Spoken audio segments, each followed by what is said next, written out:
और गाजा से इस वक्त बहुत बड़ी खबर आ रही है। हमास ने बहुत ही बड़ा दावा किया। हमास का दावा है कि अल शिफा अस्पताल और उसके परिसर में 40,000 लोगों ने शरण ले रखी है। देखिए, बड़ी संख्या, 40,000 लोगों ने शरण ले रखी है और इजराइल इन 40,000 आम लोगों को मारना चाहता है, उनका खात्मा करना चाहता है। इन आम लोगों को मारने के लिए ही इजराइल ने यह दावा किया है कि अल शिफा अस्पताल के नीचे हमास का हेडक्वार्टर है। दरअसल इजराइल के प्रधानमंत्री बेंयामिन नेतन्याहू ने एक वीडियो जारी किया जिसमें यह दिखाया गया कि अस्पताल के नीचे हमास का हेडक्वार्टर है और यह वीडियो भी इस वक्त आपके सामने मौजूद है। दरअसल इजराइल डिफेंस फोर्स का यह बड़ा दावा है कि उत्तर गाजा से लगभग 7 लाख लोग दक्षिण गाजा की तरफ जा चुके हैं, लेकिन करीब 3 लाख लोग अभी भी उत्तर गाजा में मौजूद हैं और हजारों लोगों ने इसी तरह अस्पतालों में शरण भी ले रखी है। देखिए इस वीडियो को, इस तस्वीर को बहुत ही गौर से आप देखिए। इसके जरिए आप समझ पाएंगे कि आखिर ये पूरा दावा क्या सामने आ रहा है। इजराइल ने उत्तर गाजा के दरअसल 10 से ज्यादा अस्पताल यहां पर खाली करवा दिए हैं। बेहद गौर से देखिए, ये जो पूरा इलाका आपको नजर आ रहा है दरअसल, लेकिन अल शिफा अस्पताल अब तक खाली नहीं किया गया है और हालांकि इजराइल की तरफ से पहले भी कई बार इस अस्पताल को खाली किए जाने का नोटिस दिया जा चुका है। और अब आगे बढ़ते हैं। अमेरिका के एक बहुत बड़े एक्शन से हम यहां पर इस खबर को लेंगे। दरअसल अमेरिका ने यह एक्शन हमास के सबसे बड़े हमदर्द ईरान के ठिकानों पर किया है।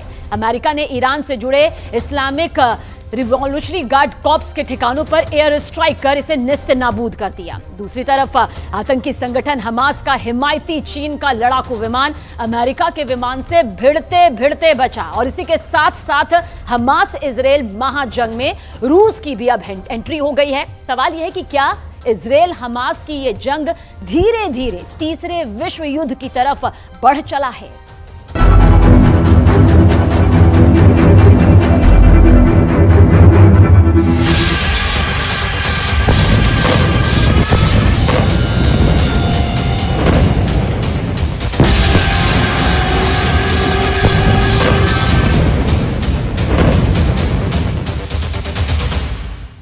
सीरिया में ईरान से जुड़े ठिकानों पर अमेरिका का हवाई हमला। हमले के बाद एक साथ दो ठिकाने खाक में मिल गए। इजराइल हमास युद्ध के बीच अमेरिका के इस हमले से ईरान और अमेरिका में ठन गई है। युद्ध का नया मोर्चा खुल गया है।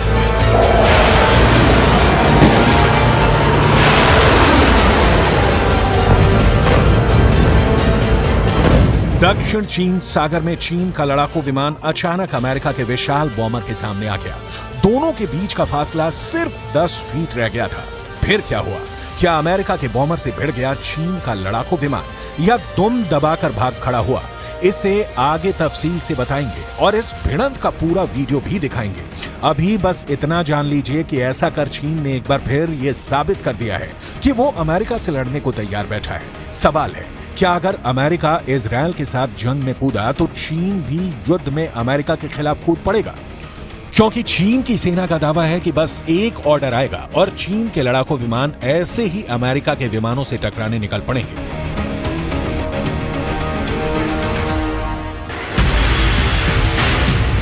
हमास का एक प्रतिनिधिमंडल गुरुवार को ईरान के विदेश मंत्री के साथ रूस पहुंचा। हमास का प्रतिनिधिमंडल ऐसे समय में मॉस्को का दौरा कर रहा है जब इजराइल गाजा पट्टी में हमास के ठिकानों को तबाह करने में लगा है। हमास की तरफ से रूस में हुई इस मीटिंग की तस्वीरें जारी की गई हैं। आगे पढ़ें। इससे पहले इस तस्वीर में दिख रहे लोगों को जान लीजिए। बाएं से पहले है बस्सेम नईम। नईम हमास के इंटरनेशनल रिलेशन हेड है। दूसरे हैं मिखाइल बोगदानोव। मिखाइल बोगदानोव ये रूस के उप विदेश मंत्री हैं, मिडिल ईस्ट में पुतिन के विशेष दूत हैं। तीसरे शख्स का नाम है मौसा अबू मरजौक। ये हमास पोलित ब्यूरो के वरिष्ठ सदस्य हैं। दावा किया जा रहा है कि इस मीटिंग को बहुत ही गंभीरता से लेने की जरूरत है क्योंकि यह नया गठबंधन अमेरिका के खिलाफ युद्ध का ब्लूप्रिंट तैयार कर सकता है।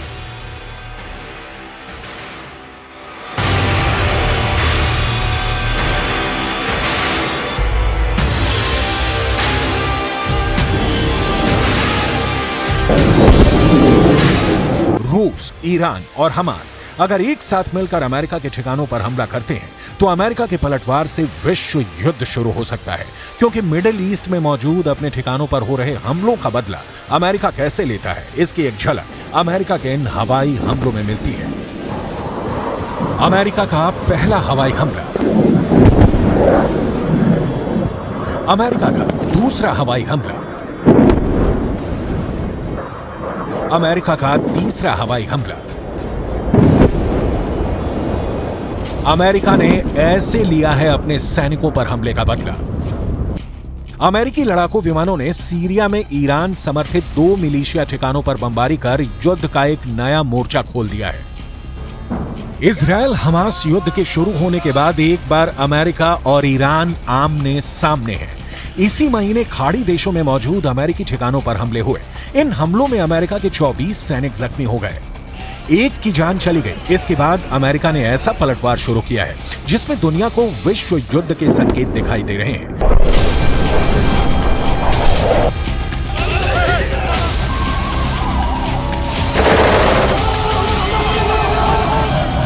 सीरिया और इराक में मौजूद ईरान समर्थित मिलिशिया पर हमला करके अमेरिका ने ईरान को बहुत ही बड़ा संदेश दिया है। अमेरिकी रक्षा सचिव लॉयड ऑस्टिन ने कहा है कि संयुक्त राज्य अमेरिका संघर्ष नहीं चाहता है और आगे की शत्रुता में शामिल होने का उसका कोई इरादा नहीं है, लेकिन अमेरिका की सेना के खिलाफ ये ईरानी समर्थित हमले अस्वीकार्य हैं और इन्हें रोका जाना चाहिए। ईरान अपना हाथ छिपाना चाहता है और हमारी सेनाओं के खिलाफ इन हमले में अपनी भूमिका से इनकार करना चाहता है। हम उन्हें ऐसा नहीं करने देंगे। अगर अमेरिकी सेना के खिलाफ हमले जारी रहे तो हम अपने लोगों की सुरक्षा के लिए और जरूरी कदम उठाने में संकोच नहीं करेंगे।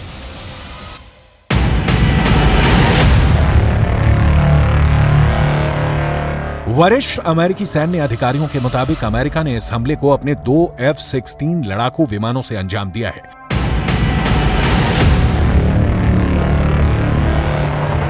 अमेरिका के लड़ाकू विमानों ने उन्हीं ठिकानों पर बारूद बरसाए हैं जिनका इस्तेमाल हाल में अमेरिकी ठिकानों पर हमला करने के लिए किया गया। अमेरिका की तरफ से यह हवाई हमला इराक की सीमा पर सीरिया के शहर अबू कमाल के पास किया गया। अमेरिका का दावा है कि यहां ईरान के रिवॉल्यूशनरी गार्ड कॉर्प्स ने अपने हथियारों और गोला बारूद का डिपो बना रखा है। इसके काफी नजदीक अमेरिका का एक अहम ठिकाना भी मौजूद है जिसे हाल में कई हमलों में निशाना बनाया गया है।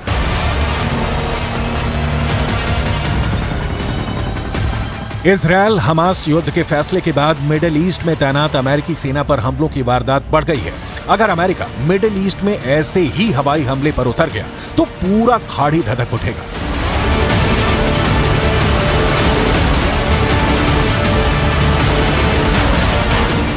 सीरिया में हमले के बाद दक्षिणी लेबनान का नंबर आ सकता है। दक्षिणी लेबनान के साथ साथ इराक और यमन में भी अमेरिका पलटवार कर सकता है। हाल में अमेरिकी बेस पर कम से कम 12 हमले किए गए। इन हमलों में 21 अमेरिकी नागरिक घायल हुए।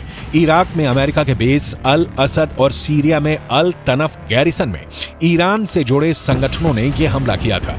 अमेरिका का कहना है कि आज किया गया हमला उसी का जवाब है। पेंटागन के मुताबिक इराक और सीरिया में मौजूद अमेरिका के बेस पर दर्जनों हमले किए गए हैं। मिसाल के तौर पर 17 अक्टूबर को इराक में अमेरिका के बेस अल असद पर हमला हुआ। 17 अक्टूबर को इराक में ही अमेरिका के अल हरीर एयरबेस पर हमला हुआ।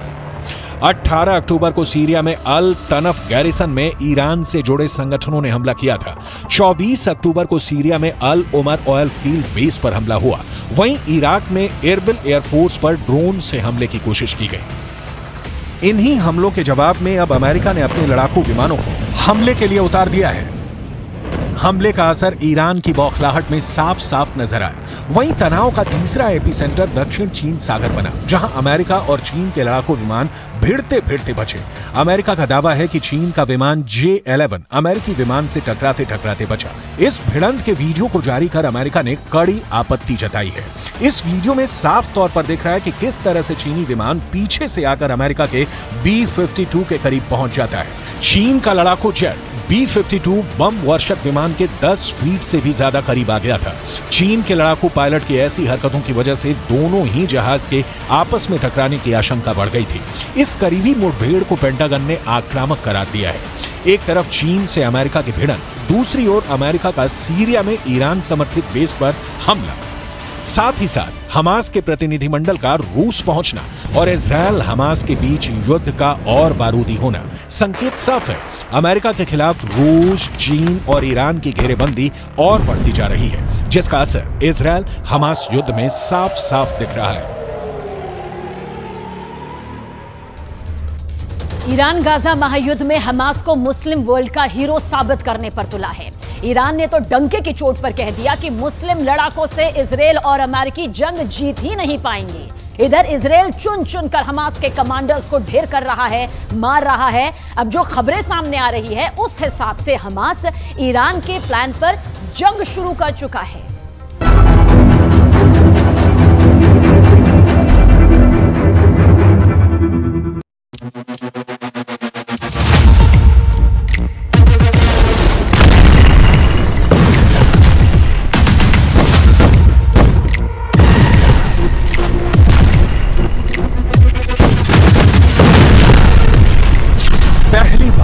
ईरान से हारेगा इजरायल। 7 अक्टूबर को हमास जीता। इजरायल में नरसंहार करने वाले हमास के ऑपरेशन अल अक्सा ने साबित कर दिया कि हमास को कमजोर समझना इजरायल की खुफिया एजेंसी मोसाद की सबसे बड़ी चूक थी। लेकिन 8 अक्टूबर से इजरायल का शुरू हुआ ऑपरेशन आयरन स्वॉर्ड लगातार हमास के कमांडरों को मारता जा रहा है।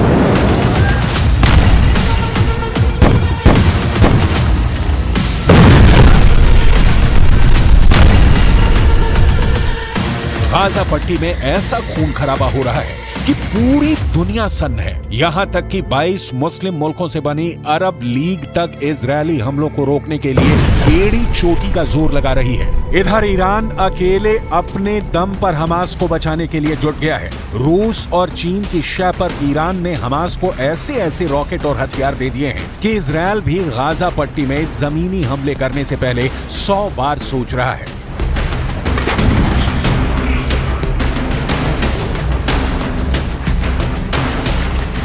ईरान के राष्ट्रपति रईसी ने तो डंके की चोट पर कह दिया है कि अमेरिका और इजरायल इस बार मुस्लिम देशों के मुस्लिम लड़ाकों से जंग नहीं जीत पाएंगे। आखिर रईसी ने इजरायल के साथ अमेरिका को भी इतना बड़ा चैलेंज किस दम पर दिया है, इसकी पूरी डिटेल हम आपको आगे बताने जा रहे हैं।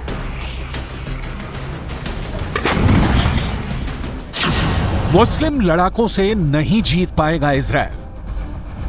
गाजा युद्ध को ईरान इस्लाम के खिलाफ युद्ध साबित करने पर जुटा हुआ है। यही वजह है कि ईरान ने सऊदी अरब, मिस्र, लेबनान, जॉर्डन, इराक, सीरिया जैसे मुल्कों को ईरान युद्ध में झोंकने की कोशिश कर रहा है। खुफिया खबरों के मुताबिक लेबनान, हमास और हिजबुल्लाह के 2,55,465 लड़ाके इजरायल से आर पार की जंग करने जा रहे हैं। इजरायली सेना के खिलाफ हमास ने सुरंगों से भयानक मोर्चा खोल दिया है, जबकि लेबनान बॉर्डर की तरफ से हिजबुल्लाह ने उत्तरी दिशा से हमले बेहद तेज कर दिए हैं, जबकि सीरिया की तरफ से भी जंग शुरू हो चुकी है। अब इंतजार है सऊदी अरब, इराक और मिस्र किस तरह से इजरायल पर हमला करते हैं। फिलहाल हमास के हमलों के साथ सड़क पर फिलिस्तीनी और हमास समर्थक जमकर नारेबाजी और प्रदर्शन कर रहे हैं।